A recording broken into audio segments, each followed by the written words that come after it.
Well, for those that are still going back and forward and they are not living in Spain, but you own a property, you need to declare what we call non-resident income tax. So for those owning a property and not living in Spain permanent, they do have to declare this tax. That is a small amount depending on the value of your property, and it's paid at the last day of every year. And I put an example there. If you have a house valued, not the market value, it's the catastrophe value, 200,000 euros, you will pay approx 500 euros a year. And this is very important to prove in the future that you were not fiscal resident, but because in 2025 or 26, Spain can come and ask, I want to know where you were fiscal resident, or we think that you are fiscal resident in this country. This is another way of proving that you were not fiscal resident. Not enough by itself, but it helps. Now, the will and inheritance tax. Every good solicitor, every good lawyer that helped you buying a property should tell you this. That is very, very important to make a will in Spain if you have assets. Why? Because you can apply your UK law. In Spain, if you pass away in Spain with assets and you didn't make a will, you will be applied the Spanish law. And the Spanish law protects family. And for us, your husband or wife is not your family. We give everything to our children, everything. So there are cases, yeah, I will say again, the law in Spain, if you pass away without a will in Spain, we will apply the Spanish law, and the Spanish law protects your children. I can't, I will say get rid, I can't avoid to give anything to my kids. If I'm not in good terms with any of my kids, it's very, very, very difficult not to let my estate. So if you don't want that, because what you want to do is give it to your husband, give it to your wife, or give it to a church, this church, for example, then you have to make a will. Because your law, you can do it. In your law, the UK law lets you to do it. If you have no children, what people normally do, you give it to each other, and then you have to choose someone else when both are not here. Sorry, if there is no will. Yeah, I think I have here some. Yeah, I've done like a bit of a scheme of what it could be. You are there, your son, your parents, and then if you don't have any children yourself, it will go to your father and mother. If you don't have them, brothers and sisters. If you don't have them, nephew, niece, and those. So it will go like there, like that, right? In Spain, we are forced to go this way. But this is just if of course, if you apply the Spanish law, and you die without a will. If you make a will, we will say in that clause that we apply the UK law. But yeah. If you make a will in the UK, you have to make one in Spain? Sure. Yeah, 100%. Because it won't rely on the. We will not accept that law or that will. We will not accept it. You will have to do. Just when you said it was the UK law. Yeah. What I said is that in the will that we make here in Spain in front of a notary, we will say that we apply our nationality law. If you are French, you can apply the French law. If you are German, you can apply the German law. But in your law is very different than ours. In our law, you are forced. So if I didn't make a will myself, because for me it's not important. Anything that happens will go to them, right? The only thing is that they have to prove that they are your kids. That's sometimes complicated. If you want to do that you want to give everything to your kids, and you didn't make a will, fine, but they will need to prove that they are your children.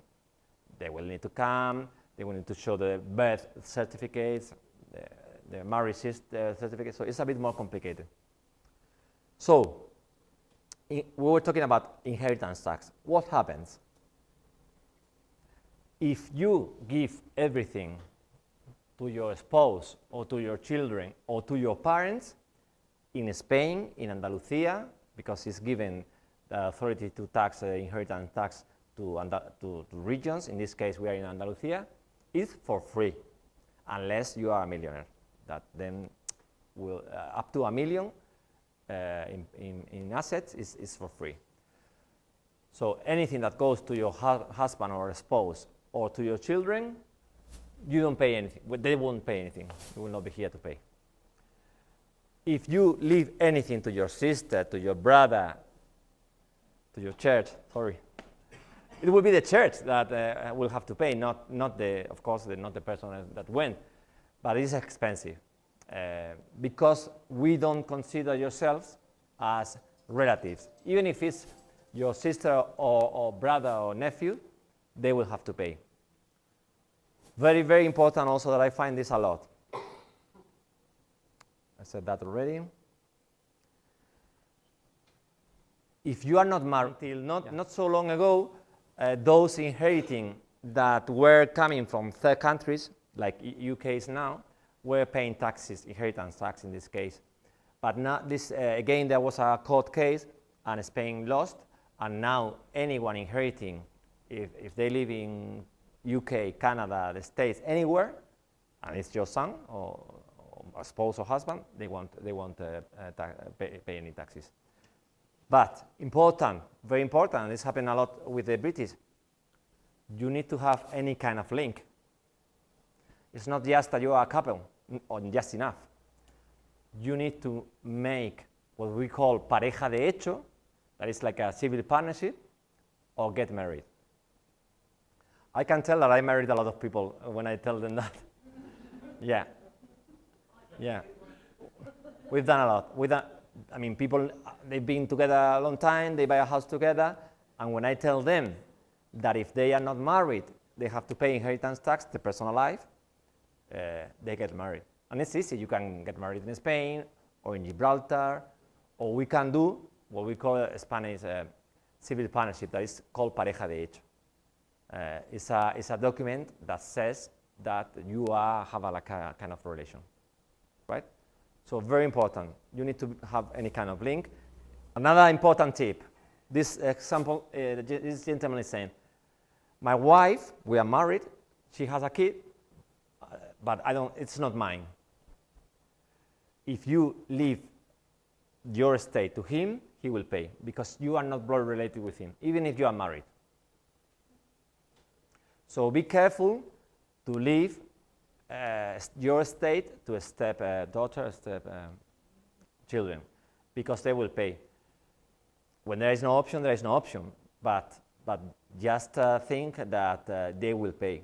They will pay at least with the actual law. But you have a problem because this is what normally happens. You normally don't pass away together. You pass away, one of you pass away. And what some people do is, okay, we leave everything for our 4 kids, even if they are not mine. Your 2 kids will not pay anything, but your kids will pay. So I will try to find, you don't know where I'm going to buy. No, it's nothing to do with the name. That's why it's important to make a will, because in that will you will say, my son was born that day, this is the full name, so this is already written, and this, you don't have to prove after that. But the important thing is that what I would not do is, imagine your situation, one pass away, and then everything goes to you, and then you pass away, everything in 4 parts. This will be a problem, not just because there will be 4 owners of a property. What I would do is, if you can, sell the property before something happens and divide the money.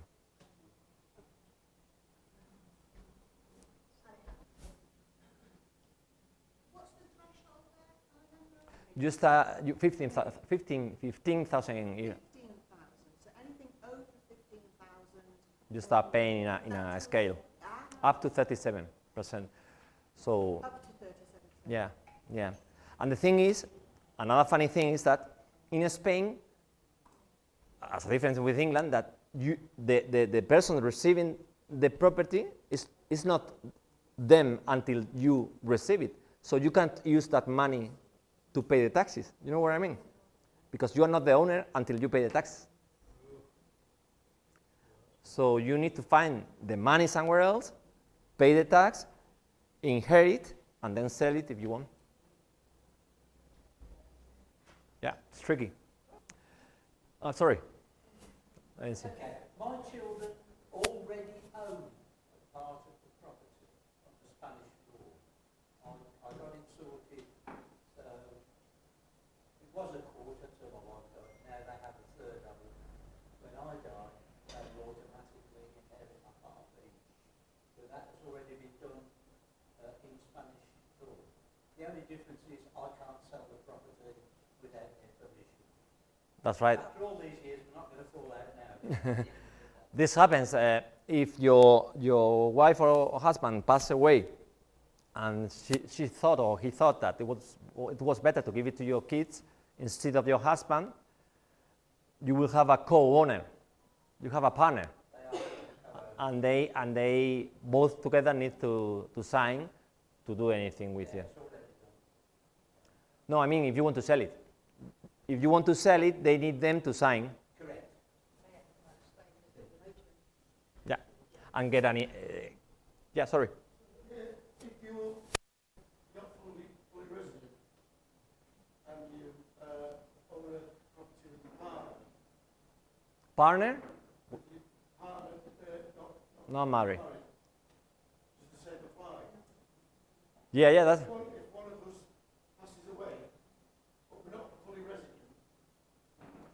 Yeah, it's nothing to do if you are fiscal resident or non-fiscal resident, because the property is in Spain and you have to apply the inheritance tax from Spain. So if you have a co-ownership with, it's like if you have it with me, we don't have in theory anything together, any paper signed. So this will be applied. so if my partner passes away, would the property then just be mine? Or I don't know, depending on your will. If you say, got no will? if there are no will, it will go to her children or her father or her aunt, sisters, brothers. Not to me. Not to you, Even though my name's on the... because you have just half of it, but nothing else. It's like owning a company. It's shares of a company, the same. Yeah. So that's why it's so important. If you want to keep one message of what we've been talking today, making a will is important. It's one of them. Kings that are in Spain. Yeah. Right, very quick. For those that are looking to sell the properties, even what we said in England, there is this what we call capital gains tax, the same as in England. We have a tax that you have to pay if you sell it with a profit, just with a profit. And then what you have to do is you have to take the price you paid for the property plus all the costs, all the stamp duty, notary, land registry, your solicitor, your surveyor, anything that you paid when you bought it, minus the selling price. If there is a profit there, you have to pay what we call capital gains tax. Is that minus the selling price plus taxes? Yeah, but when you sell, you just pay a small tax that is called plusvalia. It's a council tax, so it's not going to increase a lot the selling price. Plus, well, you could add also your solicitor, your lawyer. I don't know if you have to do something services, the state agency. If you can deduct if you have always an invoice. Yeah, you can deduct that. So how much will you pay? If you are non-resident, this means that you are not paying taxes in Spain. You will pay 19% on that profit. If you are resident, you will pay from 19% up to 26%, depending on the profit that you are making. The first 6,000 you pay 19, from 6,000 to 50,000 you pay 21, and then onwards. Okay? Now, what happens to those that are selling the house but are above 65? If you are selling your house, your main house, and you are above 65, no matter the profit you make, you won't pay any taxes. You're happy. But one very important thing, to be considered your main house, you need to live in that house at least 3 years as a resident, right? So I have cases, people buy one property and they want to sell it after the second year of ownership. This will not apply, right? So this is just for your main home. You could do as many times as you want, but you need to live in that house at least 3 years, right? It's the way they consider Spain that this is your main home.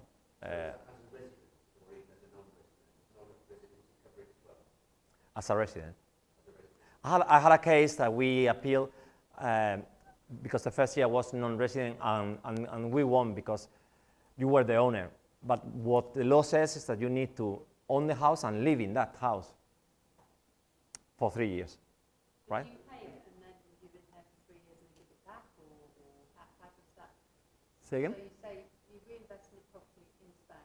No, I didn't say the second point. I didn't say it yet. What I said is that if you are 65 or above, you sell your property, you don't have to do anything. Nothing. Not invest in another property, nothing.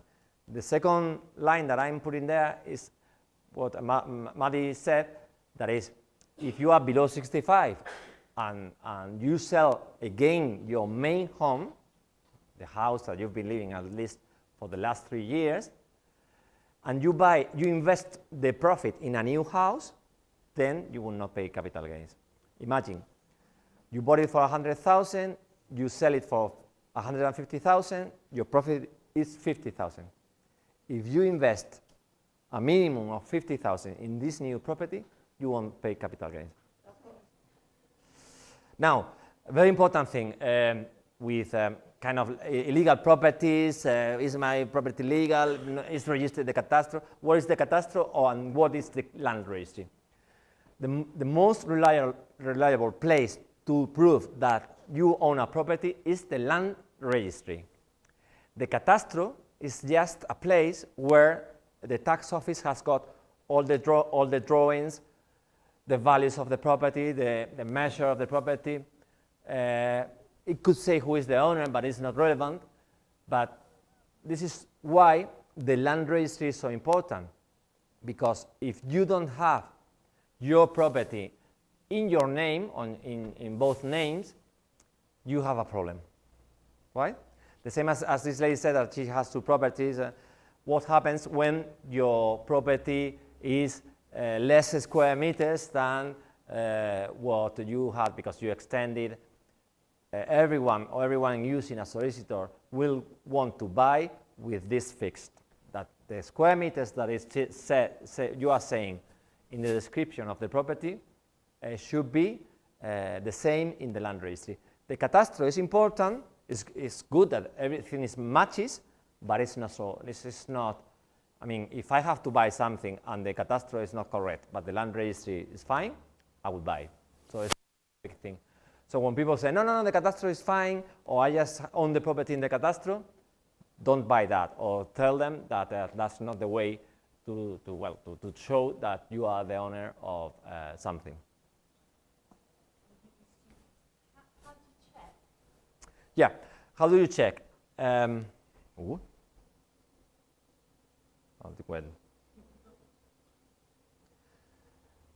This that I'm showing here is what we call nota simple. A nota simple, you can go yourself to the land registry, depending on where you buy. Always when you read your deed, it says the land registry what belongs. You can go to any land registry and apply for what we call nota simple. I don't know, in Albox I think belongs to, do you know where? I think it belongs to Purchena, no? I think it belongs to the land registry. Yeah, the land registry normally is Purchena.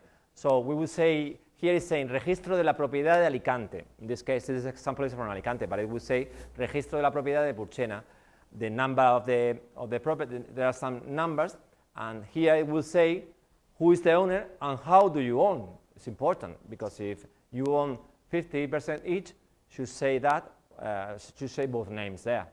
So in the nota simple, also you will have a description of the property, where it says the number of square meters that you have, more or less the plot that you have. One thing there, if you, for example, you say, okay, but my property when I bought it was 1 bedroom and I made 5. It's not going to make any difference. It's not important. That's not relevant. What we want is that the size is important. You could change it when you sell it, but it's not going to, it's just words.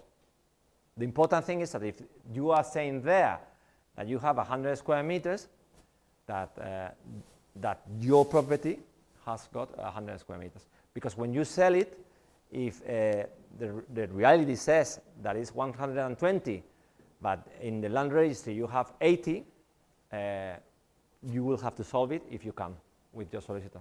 So it's important that normally now when most of you are new buys, normally everything is more under control. But in the past, there were many problems when your solicitor were not looking at that things and you were buying wrongly. No. So if we get planning permission, which we have done for everything we've done, does that override and update the registry? No, you have to make an escritura. To go to the, to be able to register something at the land registry, you need to make a deed at the notary. It's not just valid to say, no, I have a map, a plan from the technician, and that's it. You need to take that and prepare and make it in writing. Of course, it's good. You have your planning permission, you have your license, you pay the. It's good to do it, but it's not enough. Are we going to the notary or the INSPN? No. Well, to ask for the license, you need to go to the ayuntamiento. But to register, to be able to register, you need to do it at the notary. Yeah, I would ask your solicitors how to solve it, because, I mean, not to make mistakes. This is nothing to do with the license of first occupation, is it? Well, the license of first occupation is when you buy a house for the first time, to be able to get electricity, water, all the things, you need to have this document that says that it's given by the town hall, and it's something it's saying that this house is habitable, that you can live in that, but not really with the land registry. No, in the land registry, it's like a list of all the owners, a list of all the properties, with details of the property that you have. This,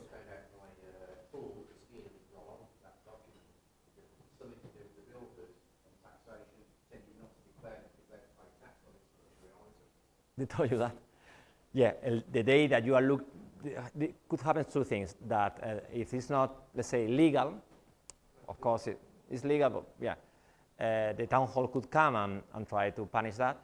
And the day you are looking to sell, the buyer, through the solicitor, will force you to amend that. If it's been more than 6 years since you did that, you could solve it right now. If it's less, you can wait and do it after. Of course, it will be 6 years since the original build. in 6 years since you finish the pool. Any extension that you did in your house, imagine that you did an extension for a garage or a swimming pool or a garden, things that you want to make it correct and put it there, but you didn't ask the proper paperwork. You need to wait 6 years, because after 6 years, in theory, this is like, let's say, legal or valid to be able to go to the notary and register. But you need to do it at the notary, land registry, and so on. Not at the town hall with the license. Yeah, you can use the license to be able to register or to make the deed, but it's not enough. Because if I read the description of your house, it will say a house with a plot or whatever, but it's not including the pool. But I go there and the pool is there. And I want that to be solved. And I won't buy that property until this is solved. Right? The same as if you have a mortgage on the property or an embargo, that is, if you didn't pay anything and the house is responding, it will show here. In here it's not very clear, but it's saying that they have a mortgage from a bank in this example. Right? So if you have a mortgage or any charge, it will be there. And before you buy, you need to take it off, get rid of that.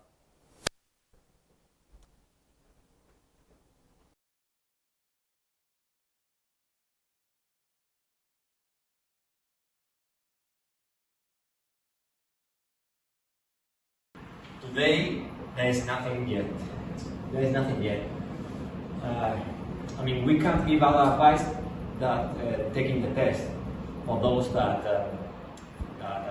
didn't exchange. But I think this will, of course, be solved in the future because there is so many people in that situation that I'm sure they will have something soon. Of course, now, today, if you are driving, you are able to drive, then something happens, an accident, or you, in theory, do not have a driving license. So it's important. For those that do not know, after the Brexit, they gave us, or before the Brexit, they gave us a time to exchange driving license, and this was until the 31st of December 2020. Then they extended the time that you could drive without the driving license, and the last day that you could drive your car without driving license was the 31st of May. First of May, no, first of May, that's right, because they've been extending 1st of October, yeah, 1st of May, that's right. And from that day, you can drive. For those that arrive to Spain and obtain the TIA, they have 6 months since they enter Spain. So six months, and after that, in theory, they can drive. But we need to solve that because those that are coming, they have nothing to do with the Brexit. I mean, thank you.